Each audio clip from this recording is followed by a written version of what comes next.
आज हम श्वसन में एक प्रमुख चीज़ प्रभावित करने वाले कारक फैक्टर्स अफेक्टिंग रेस्पिरेशन के बारे में पढ़ेंगे। जैसा कि पहले के वीडियोज़ में आपको मैं श्वसन की क्रियाविधि उन सब के बारे में बता चुका हूँ नोट्स के माध्यम से। तो यहाँ हम देखते हैं श्वसन को प्रभावित करने वाले कारक। पहला, ऑक्सीजन। ऑक्सीकरण के लिए ऑक्सीजन की आवश्यकता होती है। इसकी अनुपस्थिति में अवायवीय श्वसन किण्वन होता है। ऑक्सीजन की यह निम्न मात्रा जो कि अवायवीय श्वसन के लिए आवश्यक होती है उसे एक्सटिंक्शन पॉइंट, विलोपन बिंदु कहते हैं। ये ज़्यादातर 2.10% होती है। ऑक्सीजन की कम मात्रा में एक स्थिति आती है जब वायवीय श्वसन एवं अवायवीय श्वसन दोनों ही संपन्न होते हैं। इस समय काल को संक्रमण काल, ट्रांजिशनल पीरियड कहते हैं। इस समय RQ का मान बढ़ जाता है तथा अवायवीय श्वसन में यह अनंत हो जाता है। संक्रमण काल के समय एक स्थिति पर वायवीय श्वसन निम्न तथा अवायवीय श्वसन अनुपस्थित होता है। इस समय कार्बनिक पदार्थों का विघटन एवं मुक्त CO2 कम हो जाती है। इसे पाश्चर इफेक्ट कहते हैं। ऑक्सीजन की सांद्रता 5% से 20 से 30% तक बढ़ाने पर श्वसन दर बढ़ती है। दूसरा कारक, कार्बन डाइऑक्साइड। यहाँ इस CO2 की सांद्रता बढ़ने पर श्वसन दर कम होती है। CO2 की अधिक मात्रा में रंध्र बंद हो जाते हैं जिससे CO2 का विसरण कम होता है। यही कारण है कि श्वसन अंगों में विषाक्तता उत्पन्न हो जाती है। तीसरा कारक, प्रकाश, लाइट। प्रकाश की तीव्रता अधिक होने पर प्रकाश संश्लेषी तथा अप्रकाश संश्लेषी ऊतकों में श्वसन दर बढ़ जाती है। कार्बनिक पदार्थों का अधिक निर्माण अथवा संकुल, कॉम्प्लेक्स पॉलीसैकेराइड का सरल अघुलनशील शर्कराओं में परिवर्तन अथवा अधिक रंध्रों के खुलने से अधिक गैस विनिमय तथा तापमान के बढ़ने से श्वसन दर प्रभावित होती है। तापमान।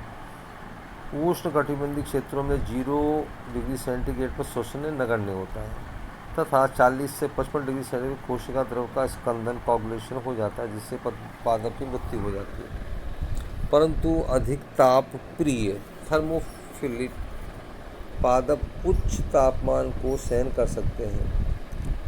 टेम्परेट यानी शीतोष्ण ध्रुवों पर 0 डिग्री तापमान पर भी पादप सामान्य पाए जाते हैं। यह 20 डिग्री सेंटीग्रेड तक के तापमान को भी सह सकते हैं। बीज भी 40 से 50 डिग्री माइनस तक के कम तापमान को भी सहन कर लेते हैं, -40-50।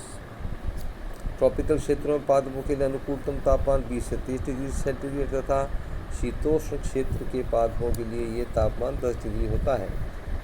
बहुत से पादपों में श्वसन दर वॉन्ट हाफ के नियम द्वारा प्रभावित होती है। 0 से 25 डिग्री तापमान के लिए ताप गुणांक 2-3 होता है। 20 से 30 डिग्री सेंटीग्रेड के लिए Q10 का मान 1 होता है। 30 डिग्री के बाद प्रारंभ में दर बढ़ती है तथा शीघ्र ही घट जाती है। उच्च तापमान पर श्वसन में प्रयुक्त होने वाले एंजाइम्स कार्य नहीं कर पाते। दूसरा, ऑक्सीजन आवश्यकता से कम मात्रा में उपलब्ध होती है। अधिक मात्रा में CO2 मुक्त होती है जिससे टॉक्सिसिटी, विषाक्तता बढ़ती है। अगला कारक है जल। जल बीजों में श्वसन दर बहुत कम होती है। शुष्क बीजों में श्वसन दर बहुत कम होती है क्योंकि उनमें 8 से 12% ही जल पाया जाता है। कुछ सीमा तक जल की मात्रा बढ़ाने पर श्वसन बढ़ता है। गेहूं में उदाहरण के लिए 16 से 18% जल से कोशिका की स्फीत, कार्बोहाइड्रेट का हाइड्रोलाइसिस से श्वसन विकिरणों की सक्रियता बढ़ जाती है तथा जल से ऑक्सीजन के अवशोषण की श्वसन दर बढ़ती है। अगला कारक देखिए, खनिज लवण। विभिन्न प्रकार के खनिज लवण श्वसन एंजाइम्स में एक्टिवेटर्स का काम करते हैं। नाइट्रोजन एवं फास्फोरस एंजाइम के निर्माण तथा फास्फोर ऊर्जा अणु निर्माण में प्रयुक्त होता है। अगला कार्बनिक पदार्थ कारक है, फैक्टर। ऑक्सीजन तथा जिबरेलिन श्वसन दर एक सीमा तक बढ़ाते हैं। कार्बनिक पदार्थ हैं। अनेक खरपतवारनाशी भी श्वसन दर बढ़ाते हैं, इसलिए खरपतवार नष्ट हो जाती है। साइनाइड्स, कार्बन मोनोऑक्साइड, एजाइड्स आदि श्वसन विकरों के संततक होते हैं, जिससे श्वसन दर कम होती है, घटती है।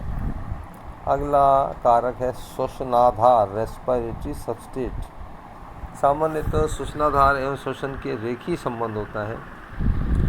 श्वसनाधार बढ़ने से श्वसन दर बढ़ती है। प्रकाश की तीव्रता बढ़ने से प्रकाश संश्लेषण क्रिया के बढ़ने से घुलनशीलता शर्करा बढ़ जाती है, क्योंकि इससे कम प्रकाश तीव्रता से उच्च प्रकाश संश्लेषण क्रिया होती है, जिससे घुलनशील शर्करा की मात्रा बढ़ जाती है।